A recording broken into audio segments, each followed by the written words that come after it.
Alright, so the last thing I have to do on my crate here is the handles, and I wanted to show you guys something with the handle stuff. So we did splines last week. We looked at like just making different shapes for our floaters and stuff like that. Splines have a way better use that I didn't cover last week because it was a bit more relevant to what we're doing today. And that is for pretty much, I think most of you guys have some sort of tube or pipes or whatever. Especially you, Ben, you have like a crap ton on that thing.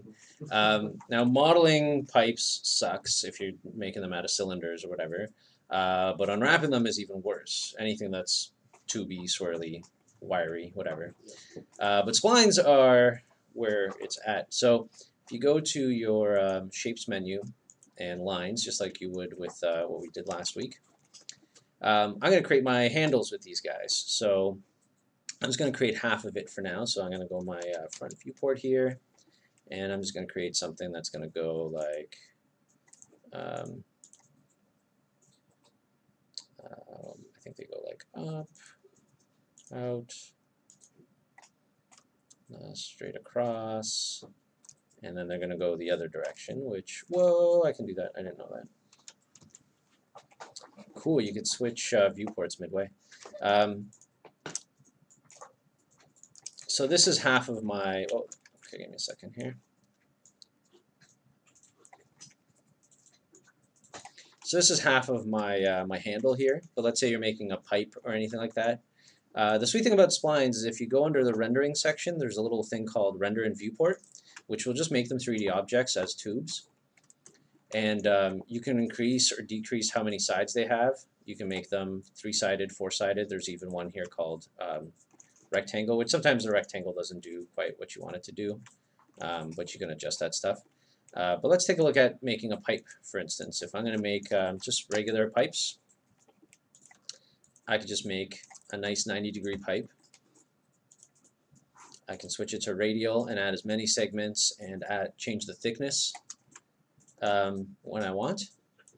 Now, the awesome thing about making pipes this way is once you've done whatever you want with them shape-wise, make them all 90 degrees. Anytime you want like a nice 90-degree bend pipe, make them all just straight 90 degrees. You can select that vertice that's in there, and there's a sweet tool in splines called Fillet, right here.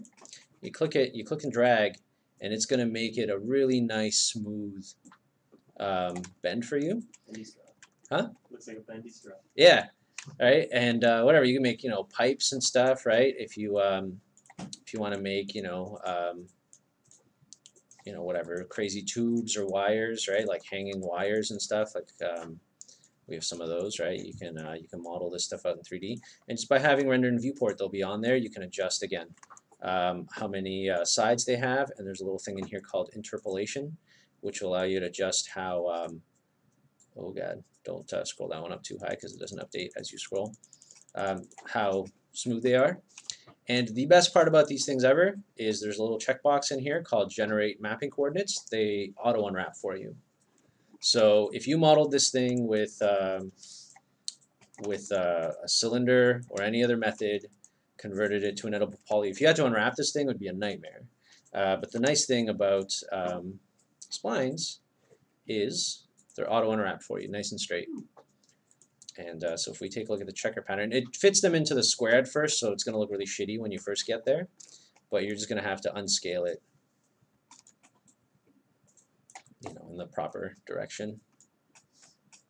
And it's like a perfect, smooth, flat unwrap for you. And that goes for anything, if you're just making regular pipes.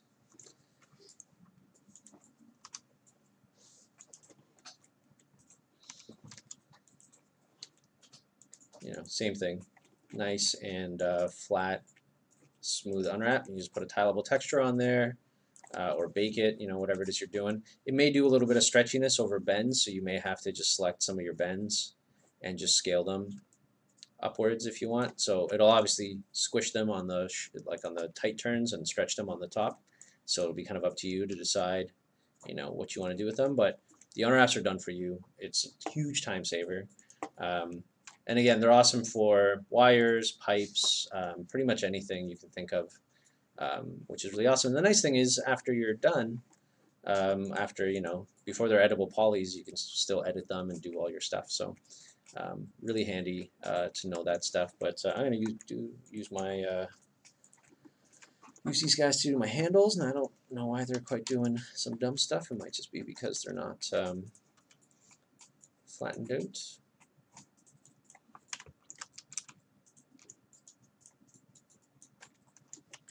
Sometimes they do some really silly things, but there is an angle jitter on them too. So, but even as a broken ass looking thing like this,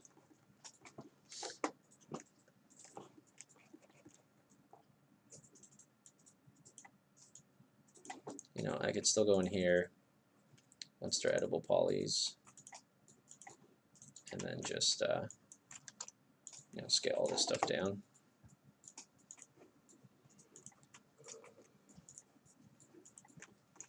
Oops.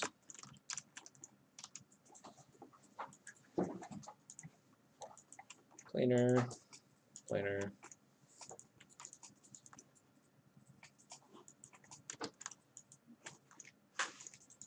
And even this is faster than actually modeling this stuff, so use them as you will, but they are pretty damn handy. So.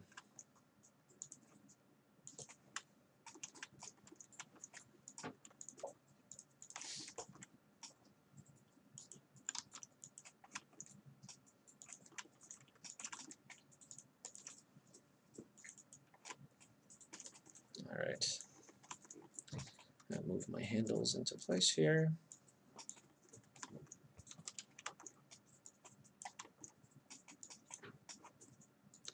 I'm going to center my pivot here because it's annoying to move.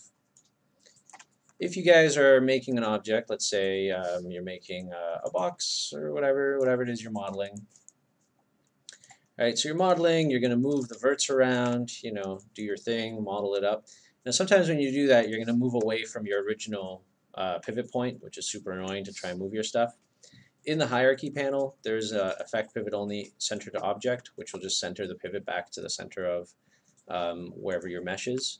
Nice quick way of getting it back if it's really annoying to move your stuff around.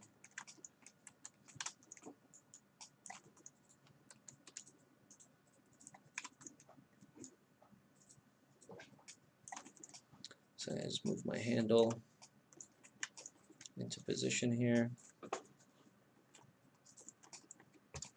And model it up a little.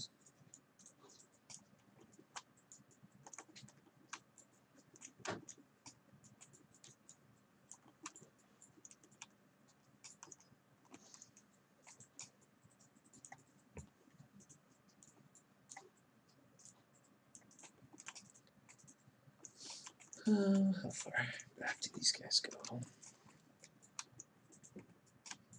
Yeah, they're fairly.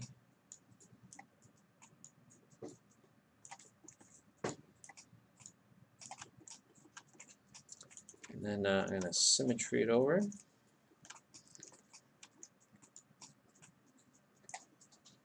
I want it to be symmetrical with the box, so I'm going to align my pivot to the box so I know I'm aligning it or symmetrying it right in the center.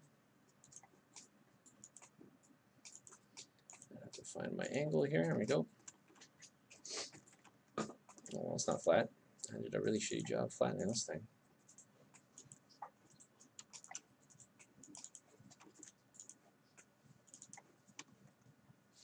I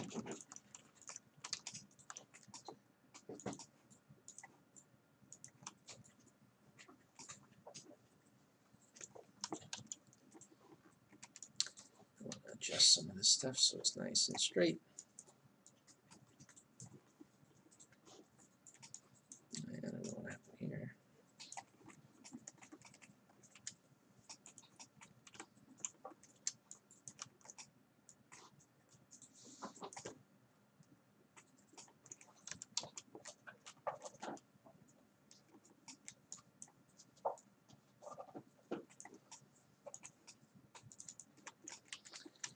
Chamfer this guy up.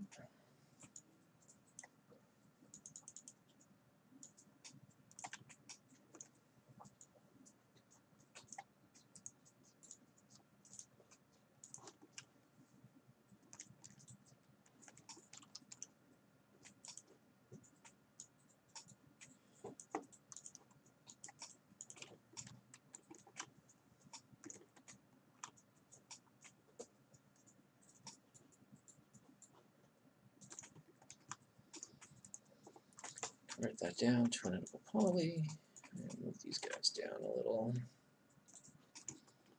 This one looks like it's at an angle, but I'll probably just keep mine straight for now. And I'll symmetry mine over onto the other side too, just to finish that off. I'll trim these guys, red.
I might cut out those things eventually too, but he's probably ready to move on for some floater pass, so maybe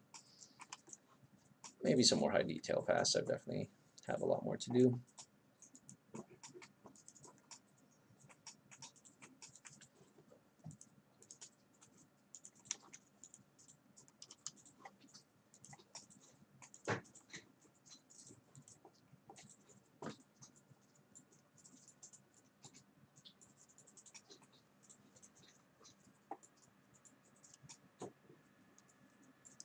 Yeah, it's starting to feel better.